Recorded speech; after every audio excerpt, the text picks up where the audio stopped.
বাঙালি মানেই মাছ প্রিয়। তা বিভিন্ন মাছের মধ্যে ভেটকি মাছটা কিন্তু অসাধারণ লাগে। বিভিন্ন অনুষ্ঠানেও এই ভেটকি মাছ নানানভাবে রান্না করা হয়ে থাকে। তা আজকে আমি কিভাবে করলাম দেখুন। হ্যালো ফ্রেন্ডস, রুবিস কুকারি 2 থেকে আমি রুবি বলছি। আপনাদের সকলকে স্বাগত জানিয়ে আজকে একটা ভেটকি মাছের রেসিপি নিয়ে হাজির। বাজারে খুব বড় একটা 1 কেজি 200 পরিমাণের একটা ভেটকি মাছ কেটে পরিষ্কার করে মাথা লেজা বাদ দিয়ে মাঝখান থেকে নিয়ে এসেছি কতগুলো একছা পিস করে। তা প্রথমে এটাকে আমি ম্যারিনেট করে নিচ্ছি। আমি এখানে 6 পিস মাছ নিয়েছি। দেখুন মাছের সাইজগুলো আর কতটা ফ্রেশ দেখেই বোঝা যাচ্ছে। ম্যারিনেটের জন্য আমি নিয়ে নিলাম স্বাদ মতো লবণ, হাফ টিস্পুন হলুদ গুঁড়ো আর সামান্য লেবুর রস। লেবুর রস কেন দিলাম বুঝতেই পারছেন, কারণ মাছের একটা আষ্টে গন্ধ এতে দূর হয়ে যায়।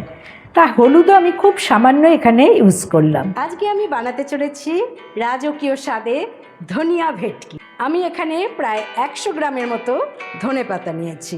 ধনেপাতাটা খুবই ফ্রেশ নিতে হবে, কারণ তাতে কালারটা খুব ভালো আসবে। আমি আগে থাকতেই ধনেপাতাটাকে ধুয়ে নিয়েছি। এবারে এই ধনেপাতার বোটার অংশটা কেটে বাদ দিয়ে আমি মোটামুটিভাবে একটু চপ করে নেব। আমি এই ধনেপাতাটাকে বেটে নেব। আমি মিক্সিং জারে এই ধনেপাতাগুলো নিয়ে নিচ্ছি। একটু রাজকীয় স্বাদ আনার জন্য আমি এতে দিয়ে দিচ্ছি 2টো কাঁচা লঙ্কা, সাথে কিশমিশ এবং কাজু আমি 15 মিনিট ভিজিয়ে রেখেছিলাম, দিয়ে দিলাম। এখানে 1 টেবিল স্পুন কাজু বাদাম, 1 টেবিল স্পুন কিশমিশ। আমি কিছু বরফ নিয়েছি। আমি জলের বদলে এই আইস কিউবগুলো দিয়ে ধনেপাতাটা বেটে নেব, কারণ এতে কালারটা খুব ভালো থাকবে। আপনারা চাইলে ফ্রিজের ঠান্ডা জলও ব্যবহার করতে পারেন। আইস কিউবগুলোকে একটু ভেঙে নেবেন। আমারগুলো খুব ছোট ছোট বলে আমি আর ভেঙে নিইনি। ধনেপাতার পেস্ট রেডি হয়ে গেল। কালারটাও দেখুন কত সুন্দর। এই ম্যারিনেট করা মাছের মধ্যে আমি সামান্য একটু এই সবুজ ধনেপাতার পেস্টটা দিয়ে দিচ্ছি। ভালো করে 2 পিঠেই মেখে নিতে হবে। 1 পিঠ মাখা হয়ে গেছে, দ্বিতীয় পিঠেও ভালো করে মেখে নিচ্ছি। দেখুন কালারটা বেশ সবুজ সবুজ, দেখতেই কত সুন্দর লাগছে। এবারে দিয়ে দিচ্ছি সামান্য কর্নফ্লাওয়ার। আপনারা চাইলে ময়দাও দিতে পারেন। এটাতে ভালো একটা কোট হবে এবং ভেতরে এই ধনেপাতার গন্ধটাও থাকবে। তাছাড়া তেলে দিলে ধনেপাতা যে মেখেছি সেটা তেলটাকে নোংরা করে দেবে। আমি এবারে আরেকটা পেস্ট বানিয়ে নেব। নিয়েছি মিডিয়াম সাইজ একটা টমেটোর বীজগুলো আমি ফেলে দিচ্ছি, দিয়ে ছোট ছোট করে কুচি করে নিচ্ছি। এটাকেও বেটে নেব। ধনেপাতার সাথে নিয়েছি 1 ইঞ্চি আদা, খোসা ছাড়িয়ে একটু ছোট ছোট পিস করছি, বাটতে সুবিধা হবে। রসুন আর বাটছি না, 4-5 কোয়া রসুন নিয়েছি। তা সবই একসাথে একটা পেস্ট বানিয়ে নেব। নিলাম মিক্সিং জারে, তাতে সামান্য একটু জল অ্যাড করলাম, করে একটা সুন্দর স্মুথ পেস্ট বানিয়ে নেব। বন্ধুরা যারা আমার এই পর্যন্ত ভিডিও দেখলেন, আশা করি তারা সবাই লাইক দিয়েই ভিডিওটা দেখা শুরু করেছেন। আমি এখানে মিডিয়াম সাইজ একটা পেঁয়াজ নিয়েছি। পেঁয়াজটাকে যতটা সম্ভব একটু কুচিয়ে নেবেন। নতুন বন্ধুরা সাবস্ক্রাইব করে পাশে থাকবেন, এটাই অনুরোধ করছি। এবং আপনাদের সুন্দর সুন্দর কমেন্ট আমাকে দারুণ উৎসাহ দেয় রান্নায়, এবং আমি যতটা সম্ভব চেষ্টা করি রান্নাগুলোকে আপনাদের সামনে পরিষ্কারভাবে বুঝিয়ে দেওয়ার।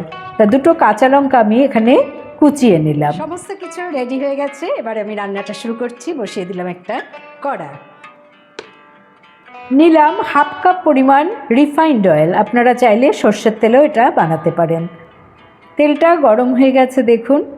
আমি এবারে একে একে মাছগুলোকে ভেজে নেব।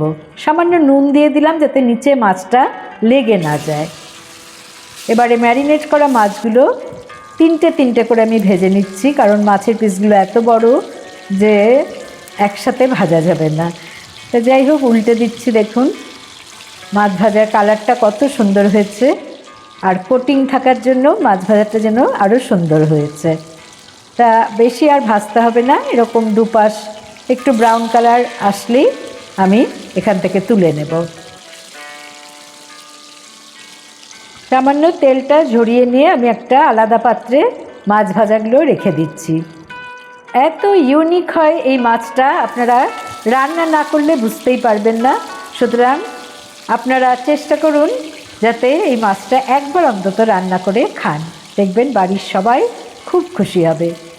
তা মাছের উপর দেখতেই পাচ্ছেন একটা সুন্দর আস্তরণ পড়েছে, এতে মাছের টেস্টটাও কিন্তু খুব ভালো লাগে। খাওয়ার সময় একটু ক্রিসপি ভাব থাকে, খুব ভালো লাগে। তা যাই হোক, মাছগুলো ভাজা হয়ে গেছে। এত তেলে আমি রান্নাটা করব না, কিছুটা তেল আমি তুলে নিচ্ছি। প্রয়োজন মতো তেলটা আমি কড়াতে রেখে তার মধ্যে গোটা গরম মশলা হিসেবে দিয়ে দিলাম দারচিনি, এলাচ আর লবঙ্গ।